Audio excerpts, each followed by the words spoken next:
ओम श्री परमात्मने नमः। आज हम गीता के प्रथम अध्याय के श्लोक संख्या 37, 38 और 39 का अर्थ सहित श्रवण करेंगे। पूर्व श्लोक में युद्ध का दुष्परिणाम बताकर अब अर्जुन युद्ध करने का सर्वथा अनौचित्य बताते हैं। तस्मान्न नार्हाम वयम हंतुम धार्तराष्ट्रान्न स्वबांधवान स्वजनम ही कथम हत्वा सुखिना श्याम माधव।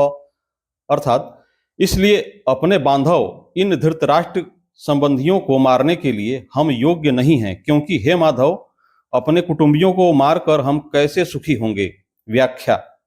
अभी तक मैंने कुटुंबियों को न मारने में जितनी युक्तियां दलीलें दी हैं, जितने विचार प्रकट किए हैं, उनके रहते हुए हम ऐसे अनर्थकारी कार्य से कैसे प्रवृत्त हो सकते हैं।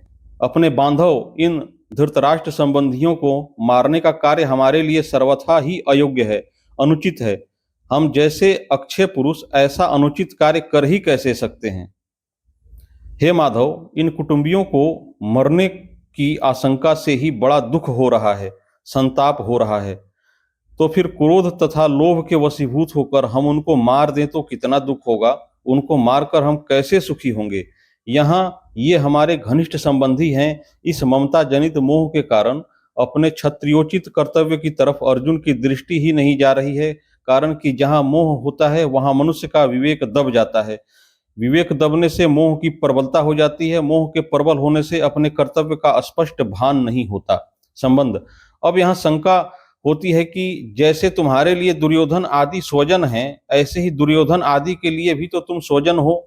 स्वजन की दृष्टि से तुम तो युद्ध से निवृत्त होने की बात सोच रहे हो, पर दुर्योधन आदि युद्ध से निवृत्त होने की बात ही नहीं सोच रहे हैं। इसका क्या कारण है? इसका उत्तर अर्जुन आगे के 2 श्लोकों में देते हैं। यद्यप्येते न पश्यन्ति लोभोपहत चेतसः कुलक्षय कृतम दोषम मित्रद्रोहे च पातकम कथम न ज्ञेयमस्माभिः पापदशमान्न निवर्तितुम कुलक्षय कृतम दोषम प्रपश्यद्भिर्जनार्दन। अर्थ। यद्यपि लोभ के कारण जिनका विवेक विचार लुप्त हो गया है, ऐसे ये दुर्योधन आदि कुल का नाश करने से होने वाले दोष को और मित्रों के साथ द्वेष करने से होने वाले पाप को नहीं देखते, तो भी हे जनार्दन, कुल का नाश करने से होने वाले दोषों को ठीक ठीक जान लेने वाले हम लोग इस पाप से निवृत्त होने का विचार क्यों न करें। व्याख्या। इतना मिल गया, इतना और मिल जाए, फिर ऐसा मिलता ही रहे, ऐसे धन, जमीन, मकान, आदर, प्रशंसा, पद, अधिकार आदि की तरफ बढ़ती हुई वृत्ति का नाम लोभ है। इस लोभ वृत्ति के कारण इन दुर्योधन आदि की विवेक शक्ति लुप्त हो गई है, जिससे वे यह विचार नहीं कर पा रहे हैं कि जिस राज्य के लिए हम इतना बड़ा पाप करने जा रहे हैं, कुटुंबियों का नाश करने जा रहे हैं, वह राज्य हमारे साथ कितने दिन रहेगा और हम उसके साथ कितने दिन रहेंगे। हमारे रहते हुए यह राज्य चला जाएगा तो हमारी क्या दशा होगी, और राज्य के रहते हुए हमारे शरीर चले जाएंगे तो क्या दशा होगी। क्योंकि मनुष्य संयोग का जितना सुख लेता है, उसके वियोग का उतना दुख उसे भोगना ही पड़ता है। संयोग में इतना सुख नहीं होता जितना वियोग में दुख होता है। तात्पर्य है कि अंतःकरण में लोभ छा जाने के कारण इनको राज्य ही राज्य दिख रहा है। कुल का नाश करने से कितना भयंकर पाप होगा वह इनको दिख ही नहीं रहा है। जहाँ लड़ाई होती है वहाँ समय, संपत्ति, शक्ति का नाश हो जाता है। तरह तरह की चिंताएं और आपत्तियां आ जाती हैं। 2 मित्रों में भी आपस में खटपट मच जाती है, मनोमालिन्य हो जाता है, कई तरह का मतभेद हो जाता है। मतभेद होने से वैर भाव हो जाता है। जैसे द्रुपद और द्रोण दोनों बचपन के मित्र थे, परंतु राज्य मिलने से द्रुपद ने एक दिन द्रोण का अपमान करके उस मित्रता को ठुकरा दिया।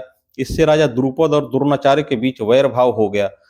अपने अपमान का बदला लेने के लिए द्रोणाचार्य ने मेरे द्वारा राजा द्रुपद को परास्त कराकर उसका आधा राज्य ले लिया। इस पर द्रुपद ने द्रोणाचार्य का नाश करने के लिए एक यज्ञ कराया, जिससे धृष्टद्युम्न और द्रौपदी दोनों पैदा हुए।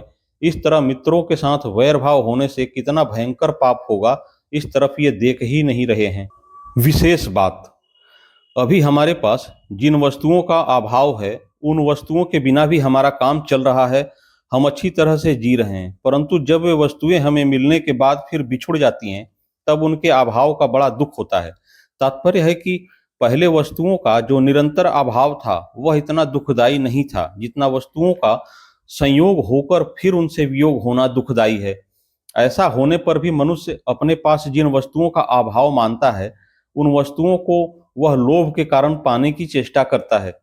विचार किया जाए तो जिन वस्तुओं का अभी अभाव है, बीच में प्रारब्धानुसार उनकी प्राप्ति होने पर भी अंत में उनका अभाव ही रहेगा।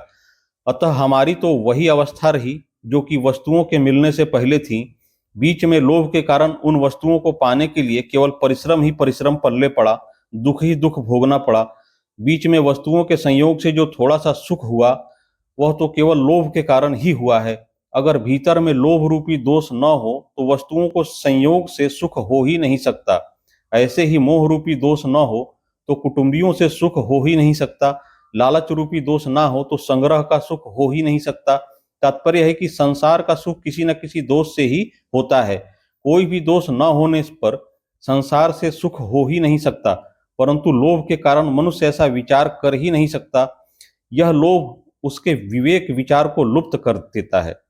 अब अर्जुन अपनी बात कहते हैं कि यद्यपि दुर्योधन आदि अपने कुल क्षय से होने वाले दोष को और मित्र द्रोह से होने वाले पाप को नहीं देखते, तो भी हम लोगों को कुल क्षय से होने वाली अनर्थ परंपरा को देखना ही चाहिए, क्योंकि हम कुल क्षय से होने वाले दोषों को भी अच्छी तरह से जानते हैं और मित्रों के साथ द्रोह से होने वाले पाप को भी अच्छी तरह से जानते हैं। अगर वे मित्र हमें दुख दें तो वह दुख हमारे लिए अनिष्ट कारक नहीं है, कारण कि दुख से तो हमारे पूर्व पापों का ही नाश होगा, हमारी शुद्धि ही होगी। परंतु हमारे मन में अगर द्रोह वैर भाव होगा तो वह मरने के बाद भी हमारे साथ रहेगा और जन्म जन्मांतर तक हमें पाप करने में प्रेरित करता रहेगा, जिससे हमारा पतन ही पतन होगा।